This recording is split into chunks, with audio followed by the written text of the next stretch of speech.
नमस्कार मित्रांनो, जेवण झालंय. आता गार्डन मध्ये आलोय. हिरवळ खूप आहे गार्डन मध्ये, पण काय दाखवू नाही शकत नाही. आता रील शूट करतोय. आता डान्स भारी करतो. सिनियर सिटीजन्स मध्ये तू असे धंदे करतो का? आईला रे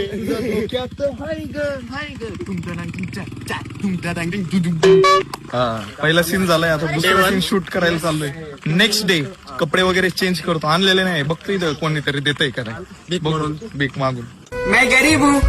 तर मित्रांनो, आम्हाला बॅगेची गरज होती. अच्छा, भरपूरच. तर इथे या गर्ल्स डान्स प्रॅक्टिस करत होत्या, त्यांच्याकडनं आम्ही बॅग घेतले. त्यांनी हेल्प केली. ठीक आहे. खूपच. तुम्हें जो मैंने देखा, तर नेक्स्ट डे साठी आमच्याकडे कपडे नव्हते. एकमेकांचे चेंज केले कपडे, एकमेकांचेच घातले. मी आकाशचा आईला मग तू कसं काय सेम डे कसं काय? ऑड मॅन आउट होतो. गरीब आहे. त्याच्या घरचे